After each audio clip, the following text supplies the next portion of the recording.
The clock on the wall of Mercy General's Level 1 Trauma Center ticked toward '07 with a heavy, mechanical finality. For Serena Blake, it was the end of a grueling 12-hour night shift. Her scrubs were wrinkled, her hair pulled back into a tight, practical bun, and her eyes, a deep, unreadable gray, carried the weight of 1,000 tragedies. "You're done, Serena," a voice shrilled, cutting through the hum of the cooling fans. Serena didn't turn around. She knew the cadence of nurse manager Brenda's voice, a mixture of insecurity and unearned authority. Brenda marched up to her, slamming a cardboard box onto the nurse's station counter. A few personal items, a worn stethoscope, a paperback novel, and a small silver coin with a faded engraving rattled inside. "Incompetence, negligence, general failure to fit the culture of Mercy General," Brenda sneered, crossing her arms. "You missed the vital charting on room 402. Dr. Sterling is livid. He says you're a hazard to patient safety. Hand over your badge. Security will escort you to the curb." Serena slowly turned. She didn't look like a hazard. She looked like a ghost. At 32, she was younger than most of the senior staff, but there was an ancient stillness in her posture.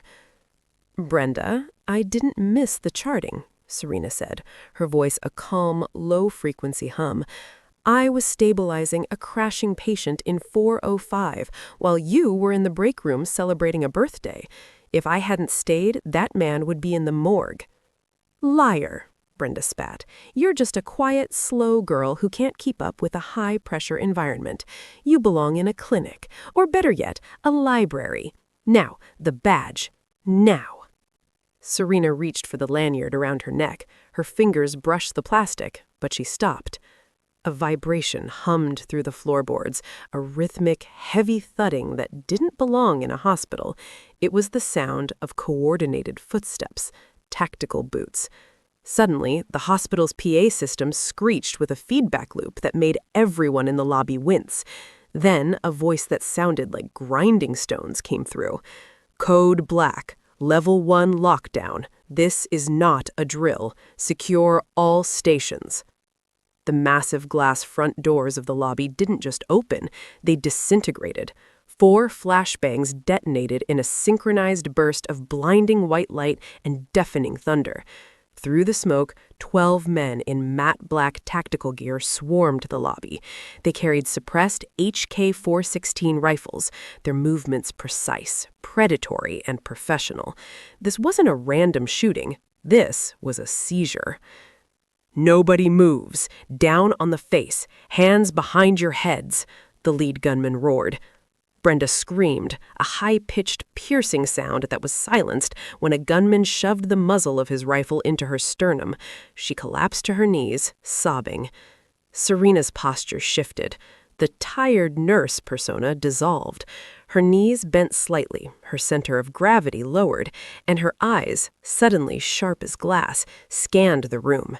She counted the shooters, identified their weapons, and noted the black sun patch on their shoulders.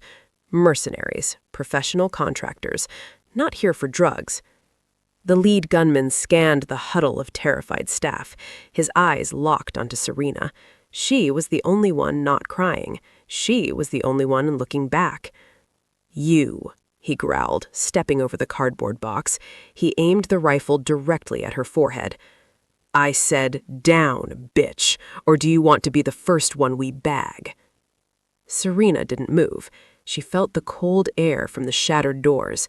She felt the silver coin in the box behind her. "The floor," the gunman yelled, his finger tightening on the trigger. Serena lunged, not away, but directly into the line of fire. Cliffhanger. The lead gunman pulls the trigger, but Serena's hand is already on the barrel. The muzzle flash was suppressed, a dull thud, thud, that sent 2 rounds into the ceiling as Serena jerked the rifle upward. Before the mercenary could register her strength, she drove the heel of her palm into his throat, crushing his windpipe just enough to paralyze his breathing. She didn't kill him, not yet. She used his falling body as a shield, pivoting as his teammates opened fire. "Serena!" Brenda shrieked from the floor. "What are you doing? You're going to get us killed!" Serena didn't answer. She couldn't afford the breath. She reached into the unconscious man's tactical vest, pulling a smoke grenade and a combat knife.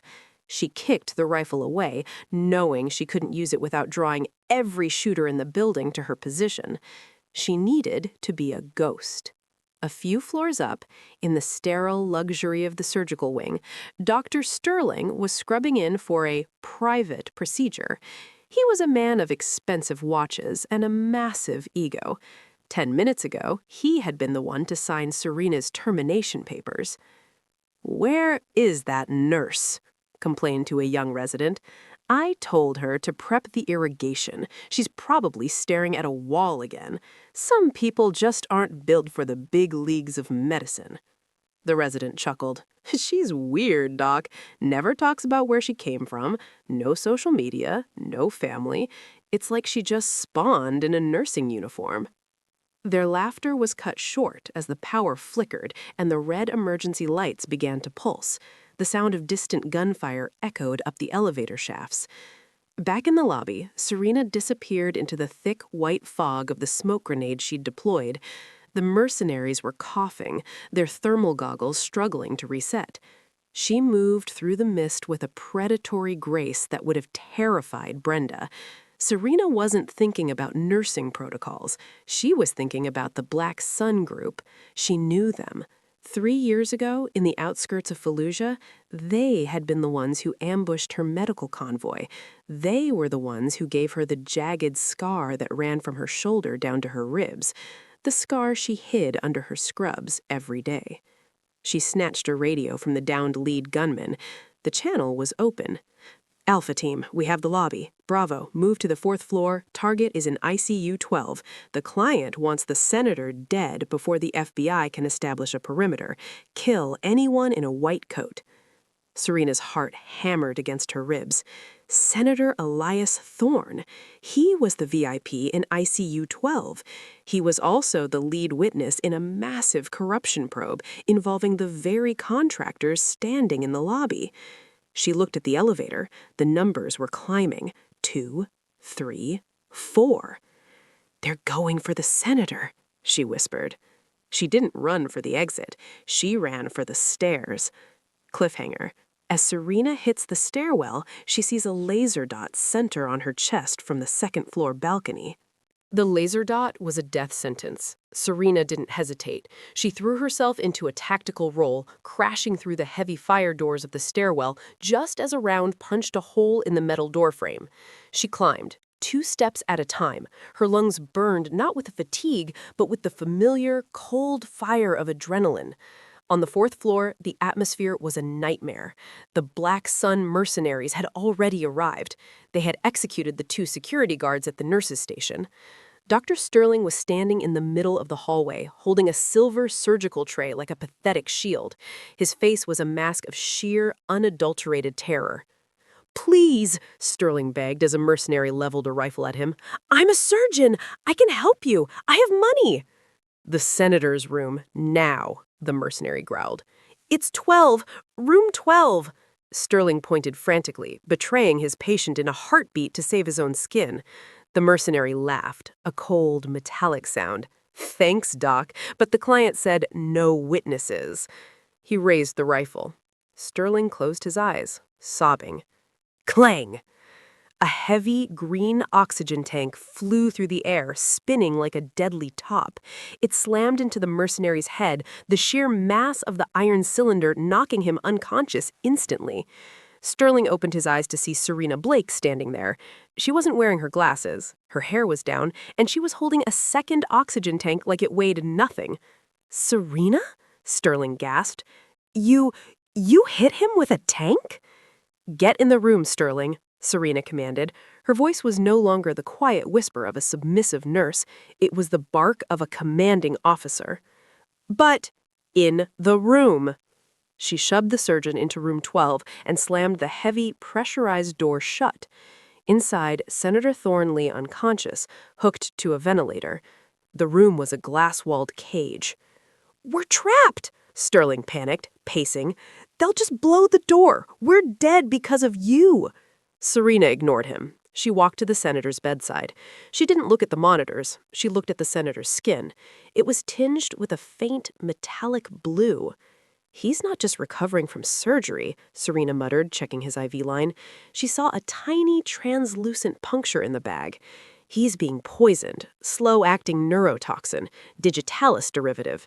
"That's impossible," Sterling said. "I did that surgery myself. He's fine."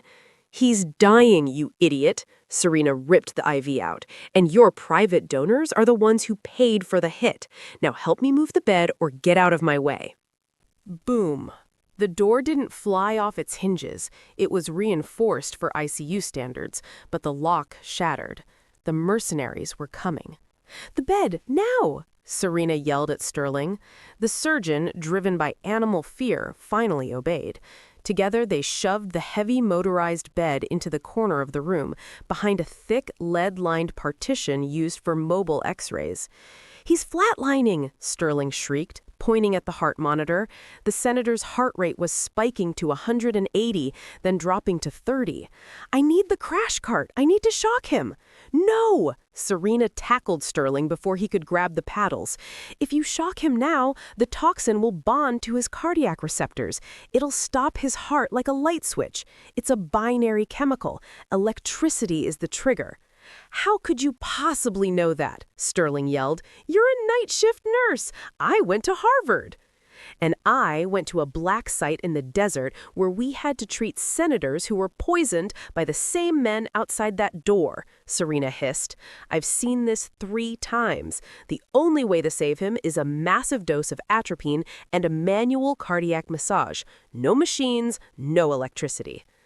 10 milligrams of atropine will kill a healthy man," Sterling argued. "He's not a healthy man. He's a dead man if you don't do it." Outside, the door was kicked open. 2 mercenaries entered, their rifle lights cutting through the darkened room. "Sterling, Senator, come out and we make it quick," a voice called out. Serena looked at the supply cart. She saw a bottle of 90% isopropyl alcohol, a box of surgical masks, and a bundle of pre-cut IV tubing. She looked at Sterling. "Give him the atropine. If he dies, it's on you. If he lives, I'll make sure the FBI knows you helped." "Where are you going?" Sterling whispered, his voice trembling. Serena grabbed a scalpel and a roll of medical tape. "I'm going to perform some surgery." She disappeared into the shadows of the room's bathroom just as the mercenaries rounded the corner of the partition. Cliffhanger. A mercenary's light falls directly on the senator's bed, but it's empty. Serena is hanging from the ceiling tiles directly above him. The mercenary never looked up. In his world, nurses didn't hide in ceilings. Serena dropped. She wrapped her legs around the man's neck, using her body weight to bring him down. As they hit the floor, she didn't use a gun. She used her hands. She jammed 2 fingers into the supraorbital notch of his eyes, a move designed to cause instant systemic shock. As he buckled, she snatched the sidearm from his holster, a Sig Sauer P320. The second mercenary turned, his rifle raised. Serena didn't fire the gun. She threw the heavy bottle of isopropyl alcohol at his face. The bottle shattered. The liquid blinded him. "My eyes!" he roared. Serena stepped in close. She didn't shoot. She used the butt of the pistol to strike the temple, precisely the amount of force needed for a 5-minute knockout. She stood in the center of the room, chest heaving, the Sig Sauer held in a perfect professional, low-ready position. Sterling stared at her from behind the X-ray shield. He was holding the empty atropine syringe. The senator's monitor was beginning to level out. The ghost in the scrubs was now very, very real. You're a monster," Sterling whispered. "I'm a medic," Serena corrected him, "and we're not done." She checked the downed mercenaries. She took their radios and their extra magazines. She saw a tattoo on the neck of the first man, a series of numbers. Property of the Aegis Group. Her breath hitched. Aegis, the private military company that had been absorbed by a larger conglomerate, Mercy General's parent company. The realization hit her like a physical blow. The hospital wasn't just the site of the hit. The hospital was the hit. The CEO, the security team, they were all in on it. The radio crackled. Lobby is clear. Local police have been diverted by a gas leak report. CEO Vance is on his way up to confirm the kill. Wrap it up. Serena looked at the door. She didn't have much time. Sterling, stay with the senator. If anyone else comes through that door, you use this, she said, tossing him a heavy glass paperweight. Where are you going? Sterling asked. I'm going to see the boss, Serena said. Cliffhanger. Serena steps out into the hallway only to find the head of security, Miller, pointing a shotgun at her face. Lower the toy, Blake, Miller said. He wasn't wearing his security uniform anymore. He was wearing a tactical vest. Behind him stood Mr. Vance, the CEO of Mercy General. Vance looked impeccable in his three-piece suit despite the chaos around him. I must say, Serena, Vance said, checking his watch, your file said you were highly commended in the Army, but it didn't mention you were a one-woman Army. We hired you because we thought you were too traumatized to speak up. We thought you were broken. Serena kept her pistol leveled at Miller's head. You hired me because you wanted a staff that wouldn't ask questions when the mortality rates in the VIP wing started to climb. Vance smiled. It was a cold, predatory expression. The senator is a dinosaur. He's blocking a multi-billion-dollar healthcare merger that would make this hospital the center of the world. He had to go. And you were supposed to be the perfect scapegoat, the unstable vet who snapped and killed the patient. The FBI won't buy it. The FBI will buy whatever the evidence says, Vance countered. And right now, the evidence says you've murdered 2 security guards and a surgical team. Vance nodded to Miller. Wait, Serena said. You think you've diverted the police. You think the gas leak will keep them away for an hour. But you forgot one thing about this hospital.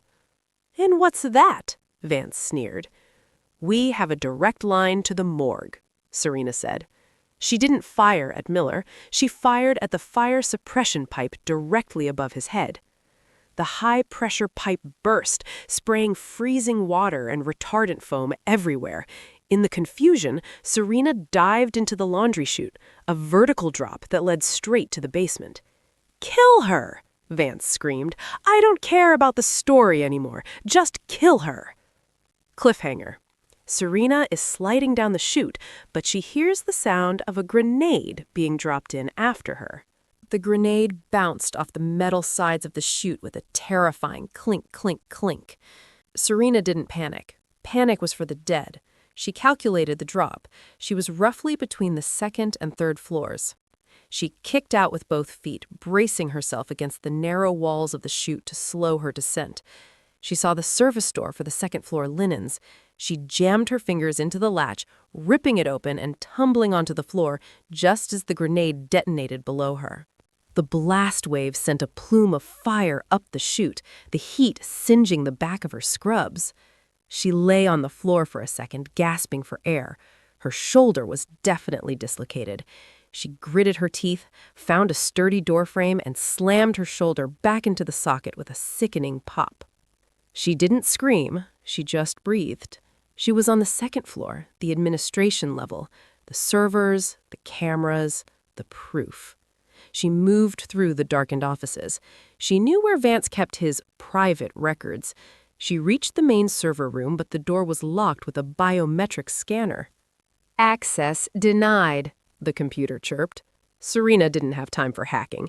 She went to the janitor's closet. She found a bottle of industrial-strength floor stripper and a bag of pool chlorine from the maintenance wing. She mixed them in a trash can. The chemical reaction began to hiss, releasing a thick, toxic cloud of chlorine gas. She shoved the trash can into the ventilation intake for the server room. 5 minutes later, the internal security guards stumbled out of the server room, coughing and clutching their throats. Serena moved in like a shadow, taking them down with precise, non-lethal strikes. She sat at the main terminal. Her fingers flew across the keys. She wasn't just a nurse, she was a signals intelligence specialist. "Let's see what you're hiding, Vance," she whispered. She found the files, the payments, the Black Sun contracts, and something else, a live feed of the lobby. The FBI wasn't just outside. They were being held back by Mercy General Security at a roadblock 2 blocks away. Vance had the whole perimeter bought. "Not for long," Serena said. She uploaded the files to a secure cloud server, but she didn't send them to the police. She sent them to a specific encrypted address she hadn't used in 5 years. Address: the Council of Ghosts. Cliffhanger. As the upload complete bar hits 100%, a red light begins to blink. The room is being remotely locked. Vance's face appears on the monitor. "You're very good, Serena," Vance's voice came through the server room speakers. "But you're still just a nurse in a building I own. I've activated the halon fire suppression system in that room. It sucks all the oxygen out of the air to preserve the servers. You have 60 seconds to live." The hiss began. Serena felt the air thin. Her head began to throb. Halon gas was odorless and deadly. She looked at the server racks. She couldn't break the glass, it was reinforced. She couldn't shoot the door, it was steel. She looked at her box of belongings she had carried with her. Inside was her silver coin. She grabbed the coin and used the sharp milled edge to unscrew the faceplate of the room's thermostat. She pulled the wires. "Thanks, Serena," she whispered to herself. "Chemistry, biology." She found a canister of pressurized dust-off cleaner used for the servers. She held it upside down, spraying the liquid propellant onto the steel lock of the door. The extreme cold made the metal brittle. Then she grabbed a heavy battery backup unit from a server rack and swung it with every ounce of strength she had left. Crack! The frozen lock shattered. Serena stumbled into the hallway, gasping for fresh air. But she wasn't alone. Miller was there, waiting, and he had a combat knife. "No more games, Blake," Miller said, lunging. Serena didn't have her gun anymore. It had been lost in the chute. She had only her medical tools. She pulled a pair of trauma shears from her pocket. The fight was brutal. Miller was stronger, but Serena was faster. He slashed at her, cutting her forearm. She didn't flinch. She used the shears to catch the blade, twisting it out of his hand. She then jammed a sedative-filled syringe snatched from the server room's emergency kit directly into Miller's neck. "Sleep," she whispered. Miller slumped to the ground. Serena stood up, bleeding and exhausted. She looked at the clock. 0745. The Black Sun mercenaries were regrouping for a final assault on the ICU. Vance was heading for the roof. She had to choose, the senator or the CEO. Cliffhanger. A helicopter appears out the window. It's not a rescue, it's an attack bird, and its minigun is spinning up. The glass of the administration wing exploded as the helicopter opened fire. Serena dived behind a concrete pillar, the world turning into a whirlwind of drywall and lead. "Vance is leaving," she realized. She ran, not away from the gunfire, but toward the roof. She reached the helipad just as Vance was stepping toward the idling bird. 2 mercenaries stood guard. "Stop!" Serena yelled, her voice carrying over the roar of the rotors. Vance turned, his hair whipping in the wind. "You just won't die, will you? What is it? Patriotism? Duty?" "It's the night shift," Serena said, stepping into the light.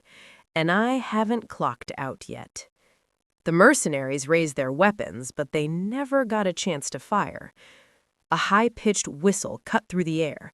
2 red dots appeared on the mercenaries' foreheads. Puff! Puff! The men dropped. Vance froze. He looked up. Out of the morning mist, 4 massive, unmarked black helicopters descended. They didn't have FBI on the side. They had nothing. They were level 0 assets. Rappelling lines dropped. Dozens of operators in gray tactical gear landed on the roof with terrifying precision. An SUV-sized drone hovered over the pad, its cameras recording everything. A man in a dark suit, flanked by 2 soldiers, stepped off the lead helicopter. He walked straight to Serena. "Commander Blake," the man said. Vance's jaw dropped. "Commander? She's a nurse. She's a nobody." The man in the suit looked at Vance with utter contempt. This nobody was the lead medical officer for the most elite clandestine unit in the United States military. You didn't hire a nurse, Mr. Vance. You hired a legend who was trying to find some peace. He turned back to Serena. "The Council of Ghosts received your upload. We have the contracts. We have the banking codes. The Aegis Group is being dismantled as we speak." Serena didn't smile. She didn't feel relief. She just felt tired. "The senator?"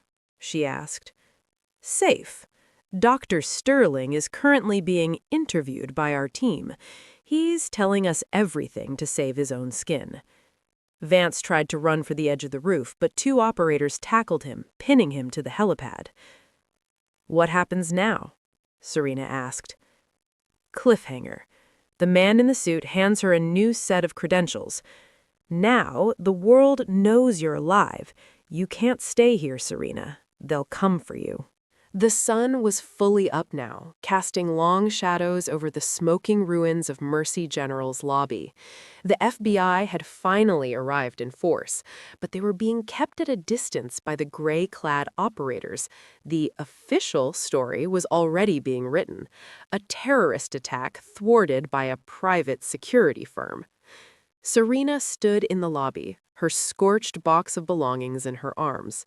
Brenda, the head nurse, was being treated for shock nearby. She looked up and saw Serena. She saw the way the elite soldiers moved out of Serena's path.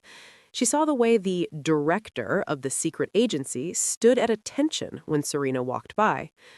"Serena," Brenda whispered, her voice trembling, I didn't know. Please, don't let them arrest me. I was just following Vance's orders." Serena stopped. She looked at the woman who had spent a year making her life miserable. "You weren't following orders, Brenda. You were just a bully who thought she found someone weaker than her." Serena reached into her box, pulled out her Mercy General ID badge, and dropped it into the trash can. "I'm done with the night shift," she said. She walked out of the shattered front doors. The FBI director tried to stop her, but a gray-clad soldier stepped in his way, shaking his head. Serena walked to the edge of the hospital grounds. A plain, black sedan was waiting for her. She looked back at the hospital one last time. She saw the patients being wheeled out. She saw the lives she had saved. She had been the silent nurse for a reason. She wanted to heal without the weight of her past. But the past had found her. She got into the car. "Where to, Commander?" the driver asked. Serena leaned her head back against the seat and closed her eyes. "Somewhere quiet. Somewhere where nobody knows my name." The car pulled away, disappearing into the city traffic. Back at the hospital, in the wreckage of the ICU, a young resident found the silver coin Serena had left behind. He picked it up and read the inscription on the back. "Vigilat ut quiescant." She watches so that they may rest. The legend of the silent nurse was just beginning. Never underestimate the quiet nurse.